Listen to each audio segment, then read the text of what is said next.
You're watching It's Life with your hosts, Juan Lee and Oliver Marcel. Come join us for enriching, enlightening, encouraging, and thought-provoking conversation. Let's go. What's up, everybody? Hello, everybody. What's up, Oliver? Hey, man. How are you? I am doing, flu free. Hey, excellent. I'm flu free. That's excellent. Yeah, that might date this a little bit, but oh well. Okay. Hey, it's all good. It's all good. Listen, yeah, it's that thing. Since we've already dated it, you know what I mean? That thing is going around in waves too, man. So My brother died. He's a double hitter this year. man, Got hit twice this year. So yeah, I'm hoping. Well, look, everybody, I hope everybody has navigated the health issues that they have as far as the bug. Unfortunately, Oliver and myself was unable to this year, but we're gonna continue to. We're in springtime now, so hopefully we can call this one over and done. But Welcome, everybody. Welcome back to It's Life. This is a Clear Journeys platform where we share with you information and resources that help you navigate life more successfully. We stop, and it's built on a foundation of something that I wrote a book a few years ago, and it's called Love Made Simple: The Guide to Inner Peace, Contentment, and Success. And it's the foundation. It's a love mindset that allows us to navigate life more successfully. And what we do at Clear Journey is we provide resources and education so that people will have the right attitudes and the right mindset so that they will be able to navigate all of the various areas of life. Mainly the ones that we talk about are finances, relationship, health, and overall self-improvement. And what that is it's Clear Journey. Clear Journey is where we provide you the resources that you might need in any area of life to navigate it. So that's what Clear Journey is. And this podcast is a extension of it as a way of being able to provide that to the community. And we are here. If this is your first time, by all means, register.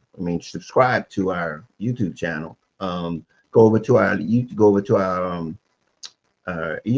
website and register for our newsletter and see what the events that we have coming up. We have a monthly conversation about love is the answer. That we do that once a month. You can go over to our website and you can be able to register for that and just come on out and have a conversation as to how we navigate. How do we get to this concept of being able to navigate with the right mindset? And it's love is the answer, so we can you can do that. And other things that we have for you to help you navigate life is over at the website. One of the other things is we think that is really important, and it's going to be very important as it relates to specifically tonight's episode, is that we have a book. It's an ebook that if you go over to the website and you can get it, it's called Budgeting Made Easy, a guide to taking charge of your money. We believe that this is essential. It is essential for you to be able to navigate this thing called life. It's to be able to successfully manage your resources, and that's critical. And hopefully tonight you'll see some of the reasons why that's so important, because we have a guest that's going to really show us how we use our resources from day to day determines how we navigate this thing called life. And it allows us to reach our goals, sets us up for success in other areas. And then at the end of the day, it leaves a legacy. It really presents ourselves a way that we can provide things into the to the next generation. Again, we talk about how much the mindset has to be to do that. It has to be intentional. And it's Mhm. not something that we all of a sudden wonder why, you know, certain people have, generational wealth. It starts with a mindset, and then you have to put the mindset to making it happen. Opportunities, but also the right mindset. Yeah. Yeah, that's important. If I go a step back, and this is, I'm kind of talking from my own experience now, you also have to be exposed to the information and be willing to educate yourself. Um, there are many individuals who are not exposed to uh, any type of financial literacy information and education, and as such, don't even know what mindset they're supposed to have.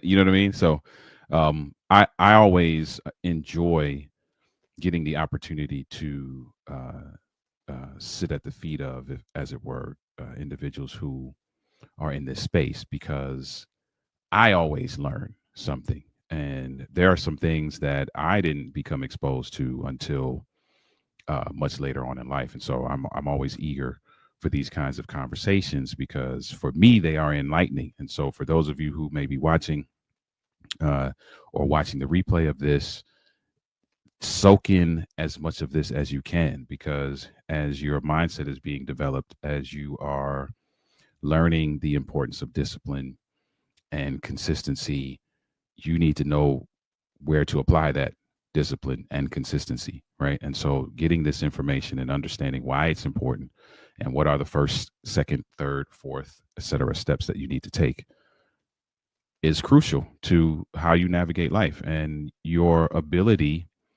uh, an opportunity, if you will, to navigate it with some level of success.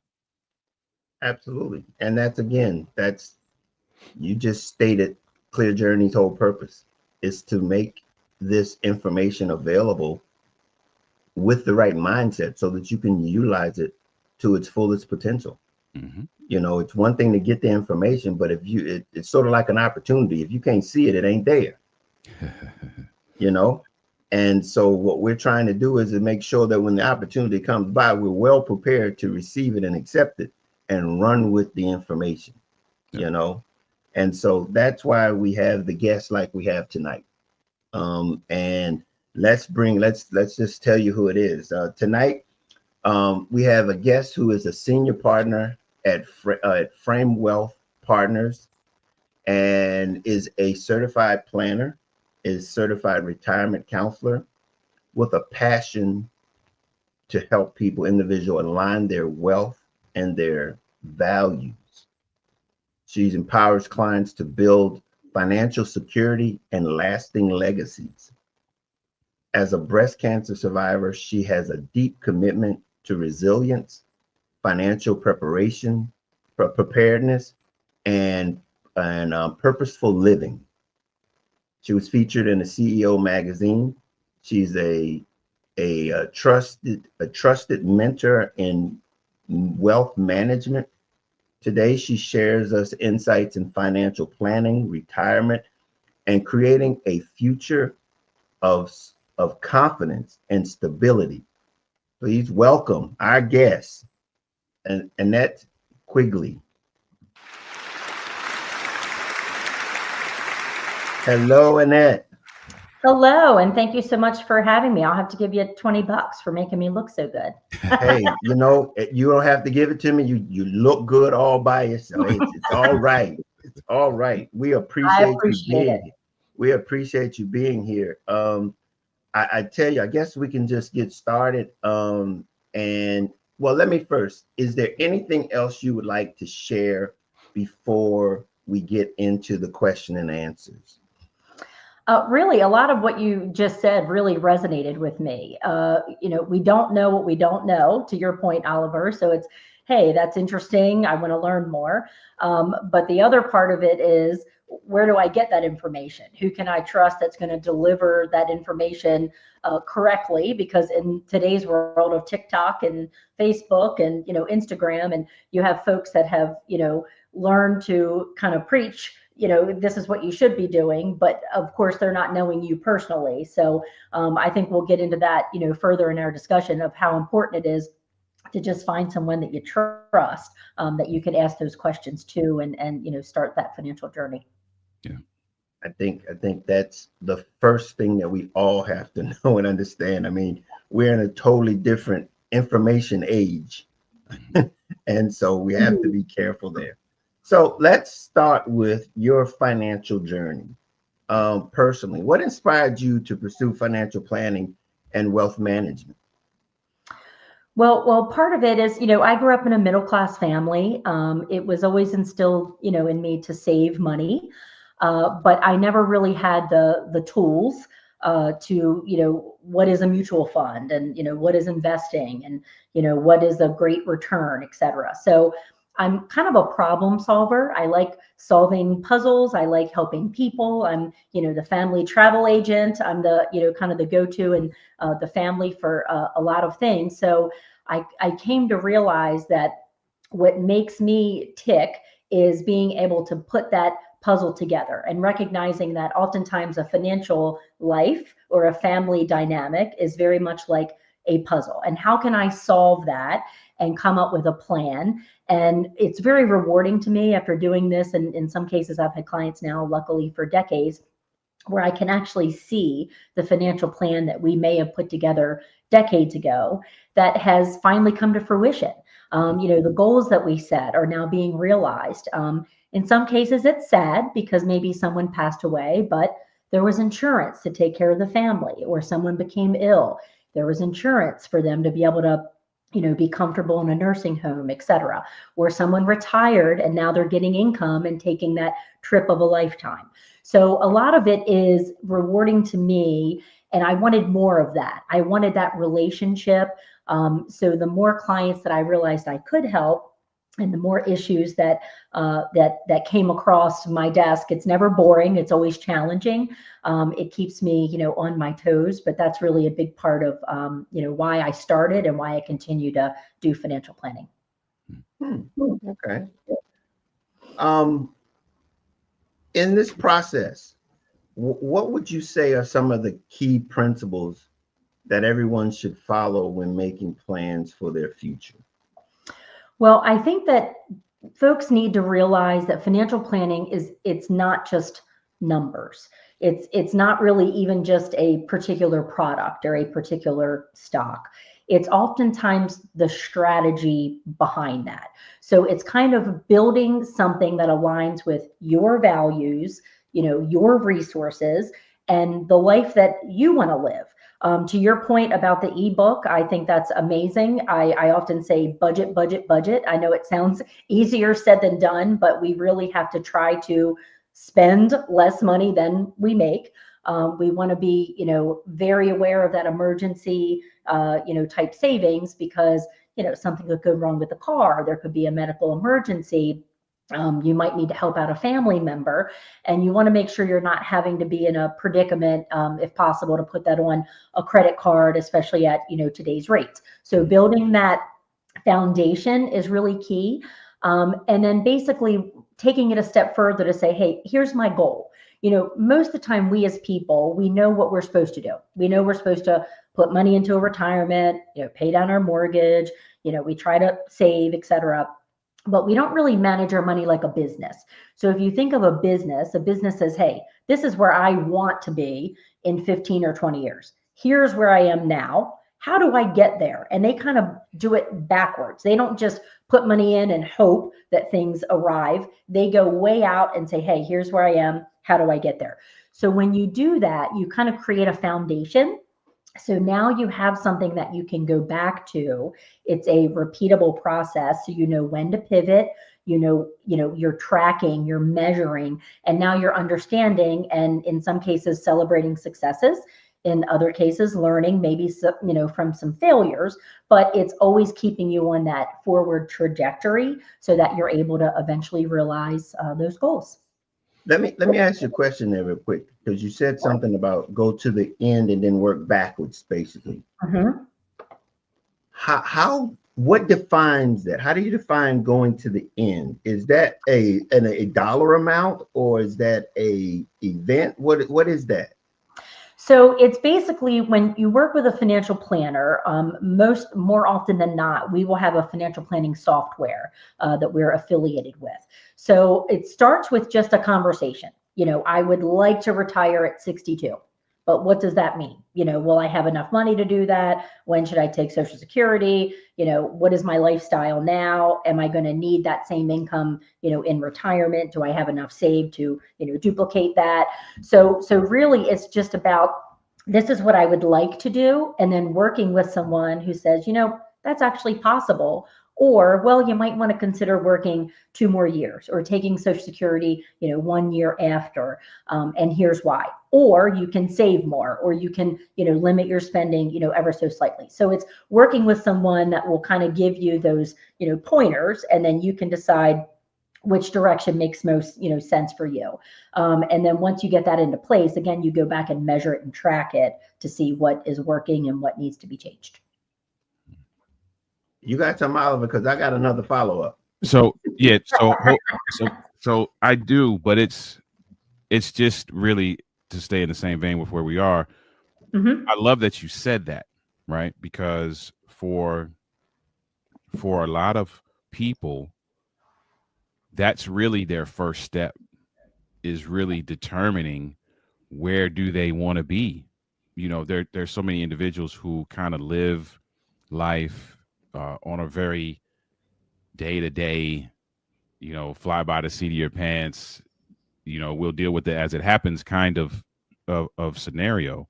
But being able to kind of discipline yourself enough to sit down and say, hey, wait a minute, what does 5 years down the road look like? What does 10 years down the road look like? What is when the kids are out of the house? What does it look like when, whatever it is? And then be able to say, okay, this is what I want. This is what I'd like to see. Because when you can envision that now, I feel like, and correct me if I'm wrong in that, but I feel like once I can envision that and accept that, then I'm more apt to now begin to ingest the information that's necessary to allow me to craft a blueprint to get there. Correct. And you're either going to make the necessary lifestyle changes, Mm-hmm. or you're going to revisit those goals and realize that, some of them are attainable, maybe at a later date. Some of them might have been, too far reaching, and it becomes a balancing act because it's, hey, I really want to go on this 3-month European cruise. But if it means I have to work 3 more years to get there, then maybe I go on just a 2-week cruise to the Bahamas, forget the 3-month, cruise, and I'm able to, still go on the cruise, but maybe not, one that's as expensive. So part of it is just, working with a partner, more importantly, an accountability partner who's going to hold you to those lifestyle changes, and just revisit that plan, several times throughout the year to make sure that you are indeed on track. Yeah. Good stuff. And my follow-up to that was, even in the process of doing that, is that when you're having this plan to do it, now my question just escaped me. It's coming back. It is coming back. But it had to do with the fact that if in the process you're gathering, you want to do something, but yet you don't have the means to get that done. How do you position a person? And I guess we're back on the mindset at this point, because it's what's important. It really becomes down to what's important to you, and doing Right. what it takes to get there. Right. And I do deal with folks that, it may be a bit premature for me to take them on as a financial client. because of the, to your point, they want to do these things, but they haven't quite gotten to where they have the resources, to invest. But I always stress that sometimes it's just the simple changes, like Juan, you and I were talking before. I encounter a lot of young people that, they hit the Starbucks every day and they're thinking, oh, it's $5-6, every day. Well, I try to point out that, hey, that's, $5-6 a day times 5 days a week times 4 weeks in a month, et cetera, et cetera. And if for somebody that's in their 20s or 30s, they're really not just spending that $5 or $6 a day. They're really spending, in some cases, tens of thousands, because if they would have chosen to invest that money, even in a, moderate, portfolio, they're losing the opportunity. So that is costing them, maybe they're now working that 1 or 2 years later because they needed to get that Starbucks, or they needed to get that, new handbag, or they needed to have the latest, iPhone. So it's not necessarily saying, hey, I need to deny myself, living. But again, it's finding that balance. Maybe I treat myself to Starbucks every Friday, and then Monday through Thursday, I increase what I put into my 401k by just 1%. So by doing that, you've essentially still gotten your Starbucks, but you've also allowed yourself to now see that realization of, hey, when I look at this plan, me making this little tweak, it's going to lead me, to all the goals that I want to achieve. If I'm not there yet, it's, hey, I'm taking that $5, if that's all I have, or that $10, and I'm putting it into a savings account, because eventually that is going to be a few thousand. And then you can go and say, hey, now I can do that, investment, or whatever that next step happens to be. You just reinforced the fact that life is about balance. Correct. No matter what area, it's about balance. Even to the point of realizing and recognizing that sometimes you've got to sacrifice now for the future. And that in and of itself requires a degree of balance. And, I think Oliver and I have talked about it in the past, where we talk about preparation, and it's about how to prepare while still living in the present. How do you prepare for the future and enjoy the present? And that's that balance that you just basically spoke of. It's like, okay, maybe I can't have my cake and eat it too, but I can have maybe a cupcake every now and again. You know what I'm saying? And it really is key, because I have dealt with, clients that they're the opposite. They don't even want to spend 50 cents on a coffee. So the problem is they save and save and save and save to the extreme that, unfortunately, when they might have the money to do the 3-month European cruise, now someone has passed away, or someone has become, ill, and now they're not able-bodied to do that. So it really can go on both sides of the spectrum. It's not just about, hey, I have to, maybe deny myself Starbucks so I can start saving, but it's also, when is enough enough? When can I really take that trip and enjoy myself? Because you just don't, know. I work with a colleague who says, hey, we have our birth certificate, but it's not like we can flip it over and see the expiration date, right? We don't know when that's coming. And that's probably a good thing. But, we want to try to join and, enjoy the dash, as they say, in between, and find that balance. So I think if we can establish that balance, we can enjoy the dash. Mm-hmm. Yeah, enjoy the dash. What do you see, or have you noticed the biggest misconception about people have about retirement planning, and how they are preparing effectively? What is the misconception? I think a big part of it is kind of what we just addressed. It's only for the wealthy. Only the wealthy need, retirement planning. And that is not, it couldn't be farther from the truth. If you have anything to protect, if you're working and you have an income that will go away, if you're no longer there, if you have children that you want to make sure go to, college, and how's that going to be affected if you're not there, or one day you want to retire and, realize these retirement dreams. It's never too early to start, because I always tell clients, do you want to go fast, or do you want to go far? And that's a big difference. So starting early, because time is your absolute biggest friend when you're in the market. You have, mutual funds that'll say, look at us, we have the best performance. And you have financial advisors, oh, we beat the market by, 2%. Well, if you wake up at 82 and you're out of money, who cares if you beat the market by 2%, right? So it's more about, getting that plan in place so that as you, revisit it, whether it's a tiny plan, I'm just starting a savings account at the bank because I might not have, unfortunately, the resources to meet with a planner just yet. But I am having that to look forward to because as I'm saving, I know that eventually I can meet with a planner. And most planners, it's we have to run a business. We have a certain amount of bandwidth, like all of us. So as much as we want to help, everyone, unfortunately, sometimes it's tough. But most planning teams, I can only speak for mine and the other planning teams that I know, they have like that next generation of planners that we're teaching and mentoring. And, those folks are still building their business. So in a lot of cases, with the oversight of the senior partners, they're able to take on that client that might just be starting out and may not yet have the resources that otherwise you would have to qualify to meet with one of the senior partners, if that makes sense. Yep.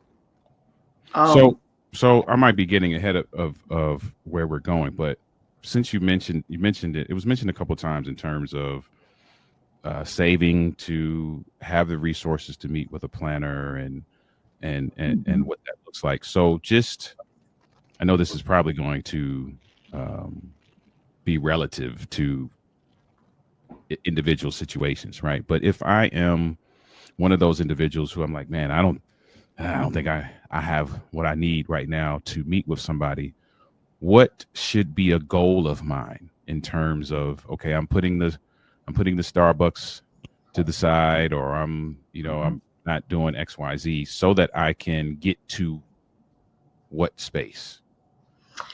It all depends. And I hate to sound like an attorney, but it really does depend because again, it depends on what your goals are, how long of a, time horizon you have. If you're going to work for 10 more years, you're going to work for, 20 more years, how much you already have saved because, perception is reality. There might be someone out there that says, I've, managed to save $100,000. It took me, my whole life to do it. And I don't think it's enough to retire. And there might be someone else out there that says, I finally managed to save my first 1,000 and now I can, look to save my second 1,000. So those, perceptions, those realities are completely different. The goals of those individuals or how long they have to work or what their current income is, what their family dynamic is, are probably very different. So it's just learning to, have that conversation. That's the first step, is have a conversation with someone that you trust that can either provide you the resources directly or introduce you to someone that can then, provide those resources for you so that you can then say, hey, I might not be there yet, but here's where I need to be. That's my first hurdle. And then I take it to the next step once I've realized that. Okay. So, but my follow-up to that is, for those who might be listening or may have this question, define resources. Resources being like a certified financial planner like myself or some of the, associates on my team. Bankers are a good resource, if you're looking to, purchase a home, get equity out of your home, and things along those lines, or even just open up a savings or, a CD.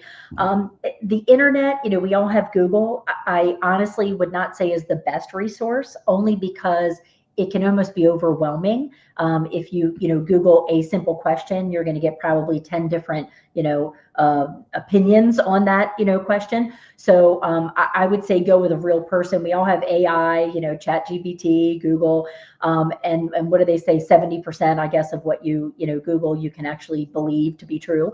So it's always meeting with a person or talking to a family member or a neighbor or a coworker, who is it that they may have talked to. That word of mouth, I think, is really powerful. Thankfully, I've had, clients that have referred to me because it takes a while to build that trust. So if that, colleague or neighbor or family member has trust, that's a great place to start, because then you kind of already have that comfort level when you meet with them, to start asking those questions. Okay. Well, I know we've talked a little bit about this, but how has your personal journey impacted your battle with cancer, breast cancer? How has that influenced your financial advising and your counsel? I know we talked a little bit about the extremes of preparing not enough and then never having and then never get there to have it once you prepare for it. But how has that impacted your counsel? I think probably the biggest thing that I brought from that experience, and I had friends that have gone through it that unfortunately were not able to, come out, as a survivor. I've counseled other, women going through it, which helps me, continue to heal, because now I can be a resource, or just a listening ear to them. I think it boils down to being present. And that's the biggest lesson that it taught me, because I've always been, the overachiever. I'm always having a conversation and thinking of what I need to do for, dinner, or the next, phone call I need to make, or the next email, or, this person in front of me is going too slow, or, taking too much time, because I'm always trying to, just better myself. And what I realized is, being present and not just, listening to what someone's saying and hearing what they're saying, but understanding, what they're saying, and trying to put myself in their shoes has been an eye opener for me. I mean, it was really life changing. And I know most people that know me, and most cancer survivors that I know, will say it was the best thing that ever happened to me. It was awful. Obviously, it was not fun. I had to go through chemo. I lost my hair. It was yucky. It took my, its toll on my body. But coming out of that process, it just makes you appreciate the little things. You kind of slow down a little bit, and you have more appreciation for other people. If that person's going slow in front of you in traffic, maybe they're having a bad day. Maybe they got bad news. So you start to realize and kind of not just internalize it, but I use that in my practice, because now I'm like, hey, I'm more patient than I may, have otherwise been, and just more understanding, because there's a lot of emotions that go into financial planning. It's not just, again, the numbers, it's the people behind the numbers. So it's really taught me a lot to just listen, understand, be patient, not, try to just be thinking of my reply as someone's asking me a question, but just listening to their answer first, and then, thinking of my reply. So it's definitely helped me in that respect. And I'll be 18 years cancer-free coming up in May. Well, congratulations. Yes. All right. That's awesome. All right. That's a cancer survivor there. That's what I'm talking about. Yeah, that's a blessing. Wow, good stuff. Thank you. Let me ask you, how do you then help individuals plan, line up with their values? How do you help them do that? How do you help people find and align their financial decisions with their personal values? I think in large part, it's recognizing how they feel about money philosophically, because a lot of times how they feel about money and what they're doing with their money has been passed down, like from generation to generation, right? So I have to tell a lot of my clients, it's like, well, I only do CDs because that's what, my dad did, or I only pay things in cash because that's what my dad did, or my mom did. So I try to recognize, because that is going to have a huge impact. I can tell them, hey, you should be doing this. But if they feel like they're derailing from what that, generational family plan has been, I can tell them all I want, but they're either going to do it and follow my advice and, lose sleep over it, or they're not going to do it, because again, they, have that strong feeling, whether they inherited money. I've had folks inherit money. They don't make a single change to it because they don't want to disappoint mom or dad, in that process. So again, a lot of emotions. So I really try to sit down, and whether it's, hey, I don't want to invest in a company that, has ties to alcohol, or ties to, oil, or, some company that's not environmentally or, socially responsible. So we really get to know, and every financial planner should really get to know what is the why behind why that client is investing, what do they want to achieve. And again, what are, the things that we need to take into consideration so we can steer clear of them? And part of it boils down to just education, because it might be, hey, I feel philosophically this way, but sometimes we have to be transparent and say, well, unfortunately, in today's world, what worked for mom and dad might not work for you. It either means, we're going to have to take the plunge and introduce some new, solutions that might be different. And we give them some things to think about. So at least they're making an informed decision is what it boils down to. Yeah, I mean, and that's interesting because that really lends itself to my next question as it relates to wealth and legacy.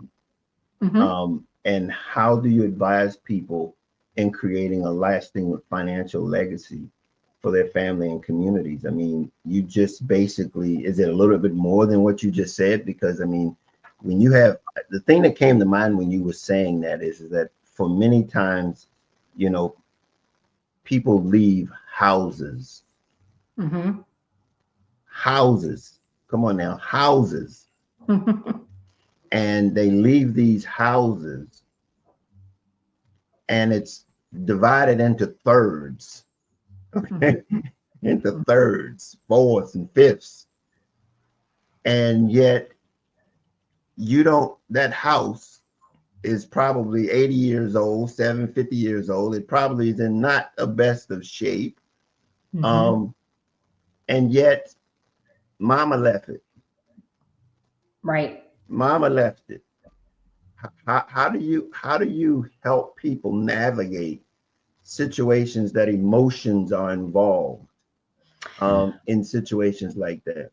Yeah, and that's a great question, because a lot of it, me personally, I can't speak for other financial advisors, but me personally, I take great pride in trying to get to know the entire family. Because if I'm just dealing with mom and dad, but I don't know the three kids who are now going to have to divide the house, and if something happens to mom and dad, I feel like I've failed as an advisor. Because if communication is key, if the family is communicating, these are my wishes, these are my, wants, this is what I'd like to see happen, and that's an open, discussion, versus some people, are very private about that, and that's okay. But sharing some things with your family, or at least saying, hey, here's the person you should call if something, happens to me, so we can, work through how you would navigate that, is really important. Getting children involved at a young age, financial literacy, hugely important. It hurts my heart. I feel like we don't do a good enough job teaching that in school. Even simple things, how to balance a checkbook, how to, make a purchase at a grocery store, how to budget, things like that. I think if we, I have a lot of clients that might have 16, 17, 18, 19-year-old children, and I will ask to take a meeting with them. I'll say, hey, let's talk about, what is a mutual fund? How do you invest? What is a stock? You're working. Maybe we can start with putting $25 a month in. So when you start doing that kind of communication, and then the whole family's involved, I'm thankful that I have a lot of generational clients, because I've taken that step to say, hey, we know Annette, we're going to just keep the money with her because she took care of mom and dad. And, we've known her for years. They're not just meeting me, if and when something happens to, mom and dad. So I think that's important, not just for me as, a planner to continue to be able to help that family, but it's equally important for that family, because now they've, had that open discussion and communicated, what their wishes are. Because if mom and dad say, hey, we're going to leave you this house because it's all we have, but we would rather see you sell this home. It's going to be hard, but we want you to rip that Band-Aid off, because we want you to have this money and, save it for your retirement, or put it toward your, the grandkids' education, or whatever that may be. But they're having that discussion. Most of the time when people kind of panic and they don't move forward, it's simply because they feel like they don't have the answer. And then they start to assume what would mom and dad want them to do. And then they become kind of, it's paralysis by analysis. And then they get, they kind of stay where they are, and then they're not able to accomplish those goals. Yeah, I mean, because it's so very interesting. I'm just going to interject because that scenario happened to me. Okay.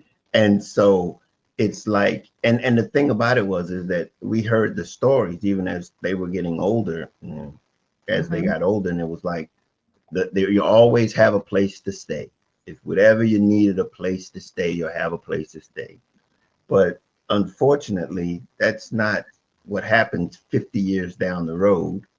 Everybody got their own place, and but they could only hope to give what they knew.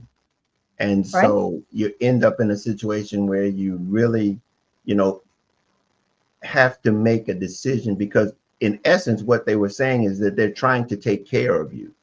They're Right. trying to say that they're trying to take care of you. And the way they knew to take care of you was to have keep you with a place to keep a roof over your head. Right. But the taking care of you, that roof now, it's amazing.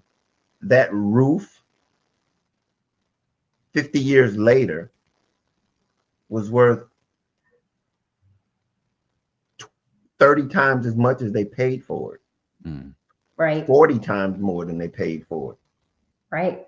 Can you imagine the advantages that would take or give? I mean, when they say real estate is king, I mean, it's talking about it. I don't think there's anything that compares to it. But to be able to see that type of return and understand that that's what that is Mhm. taking care of you. Right. Um, It could be a life-changing event to, yeah. liquidate and repurpose that money for sure. But again, it's, emotions involved, sometimes lots of hands in the pot, where one or two people feel one way, the other one feels the other way, and it causes, things to slow down even further. And that's where that communication is just really key, So that that family discussion. yeah, that and to say that there's a relationship with some type of financial planner is an Mhm. understatement then, because basically that's where that continuity is in that transition Right. is through that financial planner. I mean, and so the sooner the better. I hear I Mm. hear you. Yeah. Um, Navigating market uncertainty. Hmm. I'm just going to leave it there and let you express exactly what you would like to express um, on markets uncertainties. Yes. As you can imagine, this has been a topic of conversation a lot with a lot of my clients. It's just the unknown, because we have obviously a very volatile market as of late. But my common theme that I've said in all the decades that I've been doing this is try to keep politics out of your portfolio, right? Because it boils down to Amazon is still delivering the packages at your door, and Walmart is still open, and you're still going through the Starbucks drive through. It doesn't, it's not going to change overnight. So even though we have this volatility and these emotions that are coming into play now, if it all depends, because if someone's retiring in a month, they're in a way different circumstance that someone that says, oh, I'm not retiring for 3 decades, the market's on sale, I'm going to put more money in, right? So a lot of it really depends, and that's why it just boils down to talking with someone. And I've had so many calls where the call starts out panicked, and the client's like, I need to make changes, and we need to do this, and this is going to happen. And I'm like, but you don't know that's going to happen. Let's talk about it.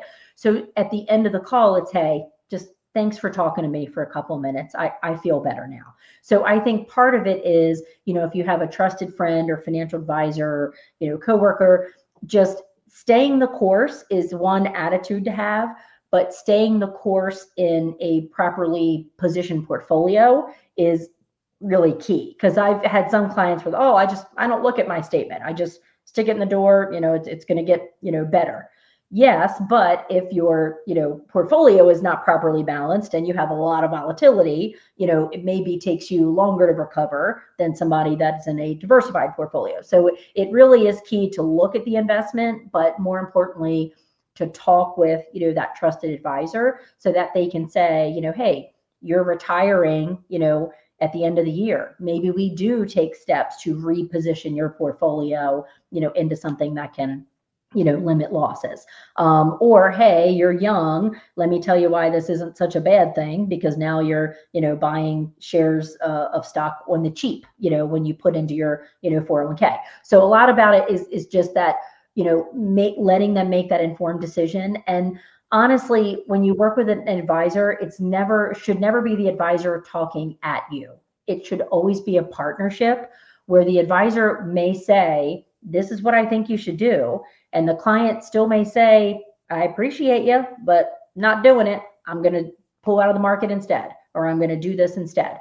And they have every right to do that, but they've made an informed choice at that point because they've weighed what all the options are. So we don't always agree. We're just here to provide counsel and provide that kind of objective standpoint to help them get through these, trying times. And even like we just had in 2022, I was kind of financial advisor / therapist in 2022, as you can imagine, but we made it through, so that's really what it boils down to. So this is interesting because my next question is, what are some of the common pitfalls in people, the mistakes that they make in planning for their financial futures, and how to avoid them? Is that different than the volatility of the market, navigating the uncertainty of the market? Is there some other additional pitfalls that maybe people present or find themselves in? For sure. I would say we all think that we have plenty of time, right? We have plenty of time to get that done, right? And then next thing you know, it sneaks up on you. I don't know about you, but I feel like I said Happy New Year yesterday, and now it's going to be April, right? So what happens is they think, young people a lot of times are like, well, I'm working here. This might not be my permanent job, so I'm not going to put into that retirement plan now. I'm going to wait until I get my, career.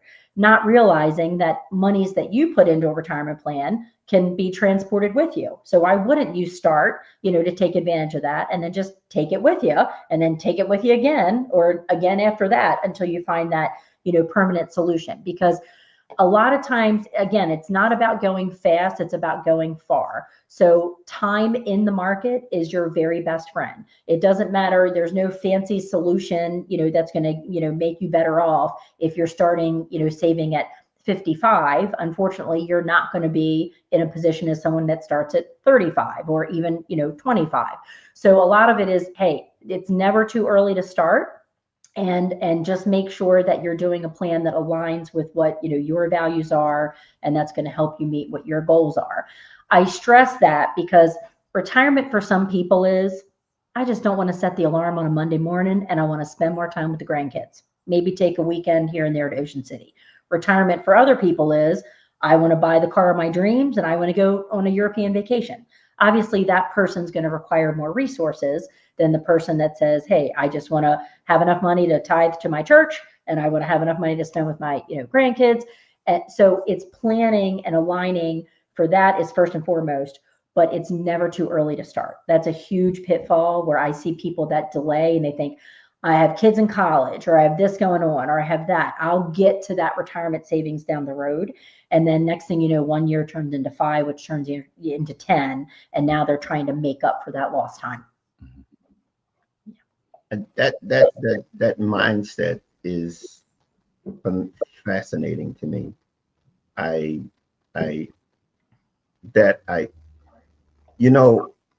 As I've gone through this journey,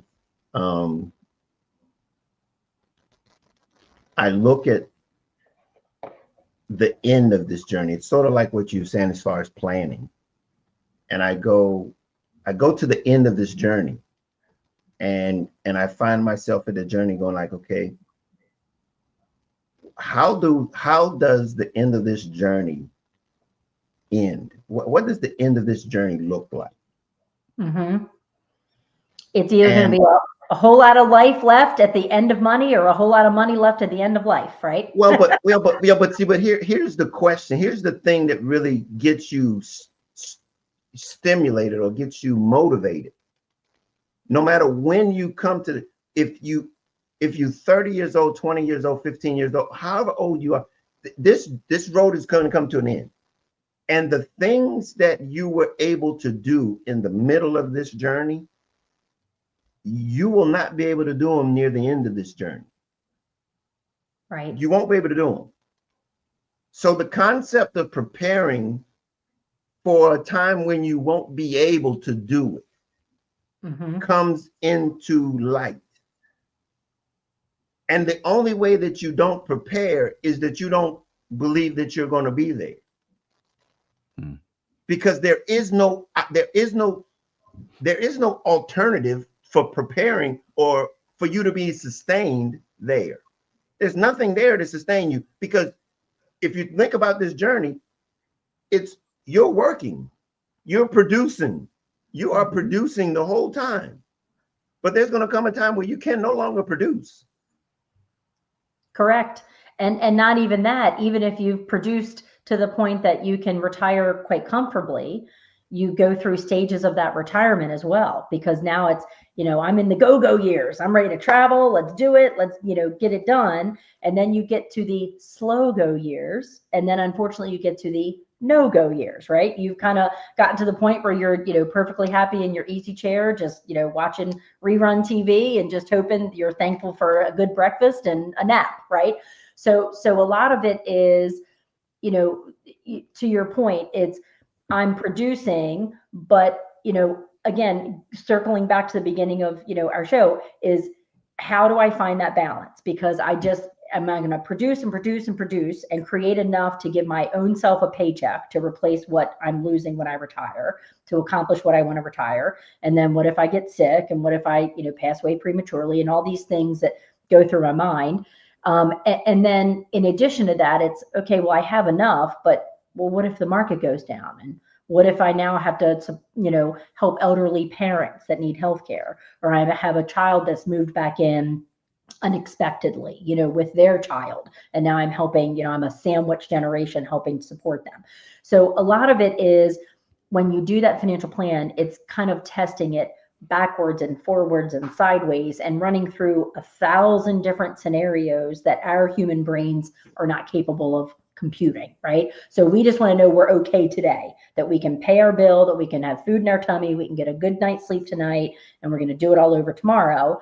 But coming to that realization of, like you said, eventually, this is going to happen. I'm either going to have made some poor choices and I got to live with those, or I can make some better choices or redirect now, while I have time to do so that I don't have to live with those consequences. And I know that someday I can retire and, like we all want to, and live that retirement, that we dreamed of. Yeah, but that's what I'm saying. It's just that there's no alternatives there is what I'm saying. Oh, no. There is no alternatives. It's either you do or you don't, and how you manage what it is. But to know that there's going to come a time where there's no engine running to get this revenue so that you can live. And if you're not preparing for it, it ain't going to be there. Right. I think that's the Social Security. I've seen people that are just living on Social Security. It's sad. It's a struggle, for a lot of folks if they hadn't had the energy or the resources or the education to be able to save, beyond that. Yeah, I think you said a key word there, right? And there, for some people who have been exposed to this, going back to what I was saying earlier, for some people who were exposed to this, it kind of feels like a no-brainer. But like, just if I, people who don't know me, if you don't know me, I'm a fairly transparent guy. But for people who are exposed to this, it's sometimes a no-brainer. But I think about myself, right? And if I look at my parents right now, my parents are in their 80s. My dad will be 90 this year. Mm-hmm. Nobody told them about any of this. Right. So in their minds, their idea of preparing for the end of the road was just making sure that they had their plot and they had their funeral stuff taken care of, and not too much beyond that, because they just did not know. So their conversations that over the last, I say 5 years or so, that I've been having with my dad, just based on stuff that I'm now becoming exposed to, that he just has absolutely no clue even existed. Right. And so my sister and I were talking like, man, can you imagine if the stuff that we're actually have been exposed, because I'll be honest, a lot of this I didn't even really know either, or was Mm-hmm. exposed to until very late in life. And so our sister and I have a conversation. Can you imagine if dad knew what we're learning now when Mm-hmm. we were 5 and 6? Right. Like life would be completely different, you know. Yeah. And so I think that's why these conversations are so important, and just finding ways to just magnify this message, man, I think is so important, because there are certain uh I promise you there are people today who will listen to this conversation today and be like, wait a minute, I didn't even know I was supposed to be doing that, you Right. know. And so I Yeah. think that's why some of these conversations are so important. For sure. And I mean, the education, that's what it is about, is just informing yourself, talking to, if you don't know where to start, it's, we have people that, Google financial advisor near me, and we meet them, in that way.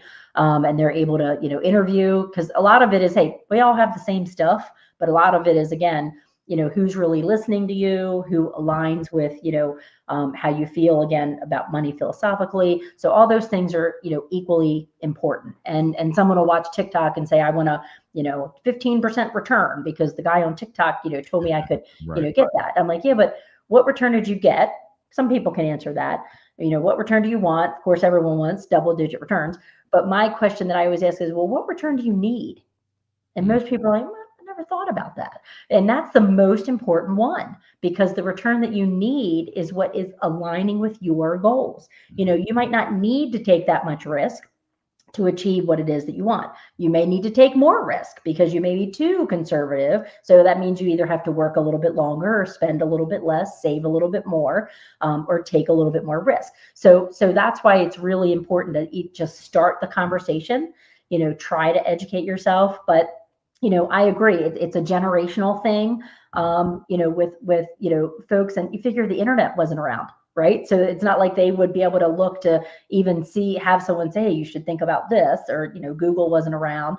You had to go to the book and read a book in the library to get that information. So yeah, we've come a long way. Some of it's good information, some of it not so good. So that's really why, like I said, it's AI is great, but AI is never going to ask you how you're feeling, how your day was, what your emotional, capacity is to make these, decisions. So that's really where the human interaction is key. Yeah. And just to put this in perspective from someone who's living in that retired space, Mm-hmm. it never changes when you have to make adjustments. Right. It never changes. So to Right. think that you can set it and forget it, and to think that what decision that you made, life is forever changing. Oh, yes. And you've got to make adjustments at every stage of this thing, even Yep. in retirement. As I'm sitting here talking to you, I'm like making adjustments in spite of the fact of the preparation. Mhm. Oh, correct. And that's Having to ongoing. Yeah, having that's to make ongoing. adjustments. But those adjustments, I can say this to you, is those adjustments are less painful because of the preparation. Correct. And a lot of it, like I have folks that are like, oh, I'm retiring now. I guess I need to go really, really conservative. I'm like, well, wait, you plan on retiring for the next couple of decades, right? And like, well, yeah. Okay, well, you can't go too conservative because you need to refill the pot as you start, taking the money out to replace, that paycheck. You're creating your own paycheck. So again, a lot of it is just having that conversation, which is really key. So Yeah. Well, I tell you, you've answered all of our questions and you have enlightened us so much. How can people reach out to you if they're looking to find out more of what you have to say on a more personal level? Sure, sure. So they can visit the website, which is www.framewealth.com. They can also reach out to 443-807-1769, which is a direct line to me. I'm happy to have a conversation, and just happy to be here today because, like I said, I'm an educator at heart. I like just letting folks know that there are options out there. And just, keep on keeping on. It's just one foot in front of the other, and and do what we're told, obviously save and invest, etc. But do it the right way, and do it, with the good strategy behind it, and do it with someone that really cares about the goals that, you're trying to achieve, and what makes you tick, what keeps you up at night, and how you can achieve that together.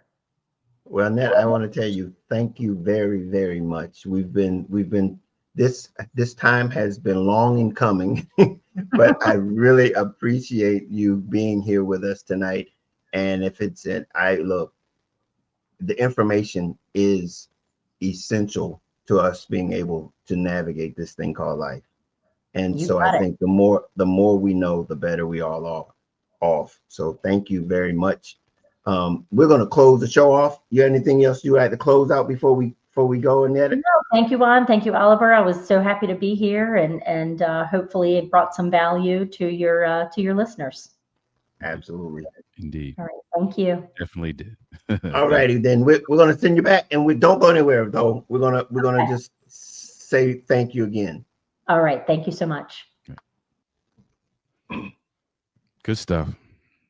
Well, all right. Yeah, Hmm. I always like being able to hear from individuals in finance and financial education and planning and all of that. Because for me, again, just personal, because I'm sure there's so much that I still don't know, and so much that I have been exposed to uh, in a later than I would have liked. Now that I know what it is, I'm always eager to soak up whatever I can get. So this was good. Good Well, I information. tell you, the thing that you said, and I reiterated, it's never ever too late. Hmm. It's never too late, because what it really establishes, no matter when you come into the knowledge of it, is that it establishes a mindset that is going to be crucial and critical for your future going forward. Hmm. And so to be able to make the changes or make the adjustments that, again, like I said, and I don't know if people really get what I mean when I say, I'm making adjustments. We're making adjustments. Hmm. And so we're not exempt from making these adjustments in our lives. But the mindset is what allows us to be equipped and willing to make the adjustments. Hmm. When the information comes, irrespective of when it is, to make the adjustments. And and I'll be honest with you, I'm never going to say that they're easy, Hmm.